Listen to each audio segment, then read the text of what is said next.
My boyfriend and I have been together over a year and living together about 6 months. He's an extremely light sleeper.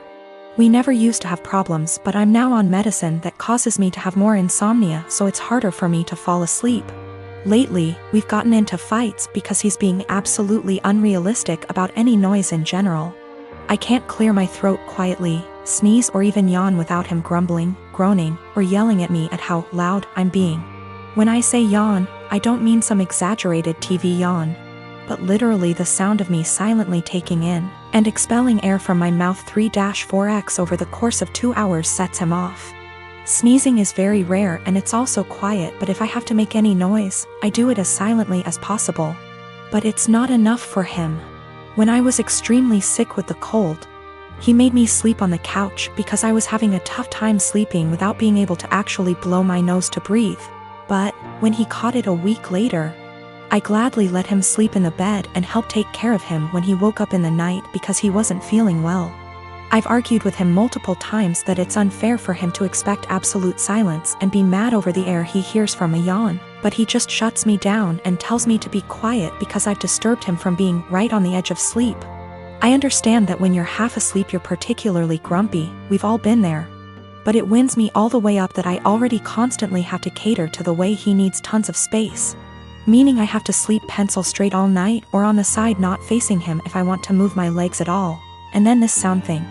I've had previous BFs who were heavy sleepers that snored, made lots of noise, and honestly that bothered me less than constantly having to be alert to his needs. He says that earplugs don't work and he only likes to hear the fan, so white noise is out of the question. I don't want to go downstairs because then I'll just stay up, and I don't want to keep taking melatonin every night, but I'm this close to not renewing our lease together next year if things don't change.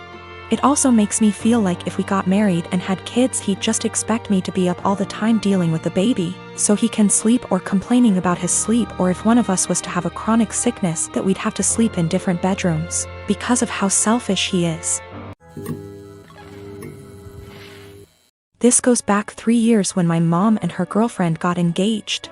My mom put in so much time and energy into organizing this wedding and was so excited.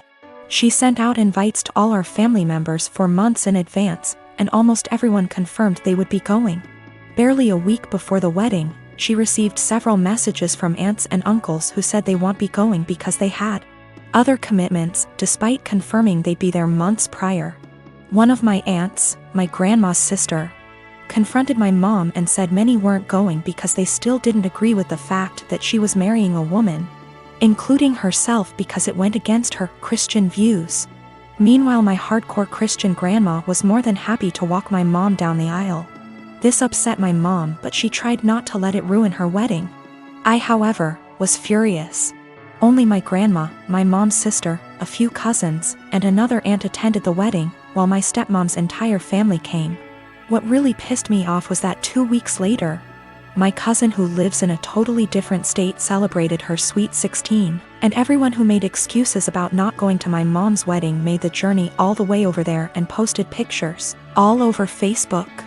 It really broke my mom's heart and just felt like salt in the wound. I swore then that when I got married, everyone who did not show up to my mom's wedding would not be invited to mine. Fast forward to now, me and my girlfriend of 2 years got married first week of March, and I kept my word. The only ones we invited to our wedding was the family that did go to my mom's, and one other aunt who did have a good reason for not being there at the time because she was recovering from surgery. I wanted to clarify that I am in fact a guy. We even invited my stepmom's family too. Obviously my other family members found out and expressed their hurt over not being invited. I called them all out and said if they had a problem with my mom for being who she is, then they had a problem with me, and I wouldn't let toxic people be a part of a special day for me and my wife. My wife stood behind my decision, as did my mom. That still doesn't seem to stop them from thinking it was a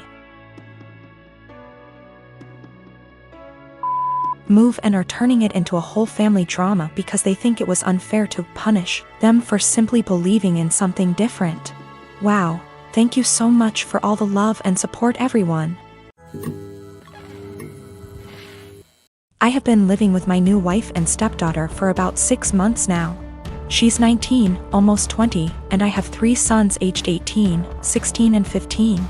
She's a really good kid and she's a good influence on my sons. I really enjoy having her around. My wife and her daughter moved into my house and sold theirs. My stepdaughter's father isn't present in her life, nor is my son's mother. All 4 children share a bathroom. My sons have never lived for a long period of time with a woman, nor have any of them had long-term girlfriends. They had short visitation periods when they were younger but never longer than an hour. So living with 2 women has been unusual for them. My eldest son, 18, came to me last week and told me that his stepsister disposes of her used sanitary products in the trash can they share, but doesn't use toilet roll or sandwich bags to disguise what they are, and it makes him uncomfortable, which I think is reasonable. My sons are teenage boys and don't want to see their stepsister's period products on full display. A few nights ago I went into the kitchen to grab a snack and she was there doing some work for university. My wife had mentioned that she knew she was on her period, so I took it as an opportunity to have a word with her. I told her my sons were uncomfortable and asked her if she'd mind putting her used products in diaper bags or flushing them down the toilet. She laughed and told me it was rich coming from a man who sheds like a gorilla and has produced 3 skid-marking sons, which I thought was just an unnecessary attack. I've been nothing but nice to the girl and it's hardly a comparison. My sons shouldn't be subjected to her unhygienic products if it makes them uncomfortable. She went on to lecture me about how tampons can't be flushed and that it's bad for the environment if she uses diaper bags for everyone, which I think is just an excuse. I called her a scruff and told her that this was my house and that what I say goes. I later asked my wife if she could have a word with her and she told me I was being ridiculous and that her daughter has had her period for 10 years and knows what she's doing. When I told her it was making my sons uncomfortable, she said my sons needed to get a grip and turned over and went to sleep. This is a genuine issue to me and she didn't care enough to have a discussion about it. I asked my stepdaughter again in the morning and she did the same as her mother, completely dismissed it. Both of them have told me to stop being so silly, but I don't see how I'm being unreasonable when it makes my sons uncomfortable. My newborn's pediatrician is always so crowded in terms of size of waiting room versus number of people waiting. It requires a certain amount of etiquette controlling your kid, because there are no toys, no play area, no real space for shenanigans. Enter lady with 4 kids, a newborn, 2 toddlers, and a kindergarten-aged kid, little girl in question here. She really should have brought an iPad or a second adult or something, because her kids were literally running around this space, yelling and screeching. The mom was oblivious to all of her kids except the newborn, who was quietly breastfeeding while mom was glued to her phone screen. Accordingly, other people were put in the awkward position of having to discipline her kids. Several people had previously tried to put her kids back in line for whatever issue, harassing their kids, being loud, whatever. Her kindergarten-age daughter, who clearly had some kind of special needs, was absolutely enamored with my newborn and his stroller. She was asking me if she could push it around. No, she was getting super close to my newborn, stop, and was generally just being annoying. FFS at one point when I wasn't looking and was preoccupied with my own kid. She went digging in my diaper bag and throwing my stuff onto the chair and the floor.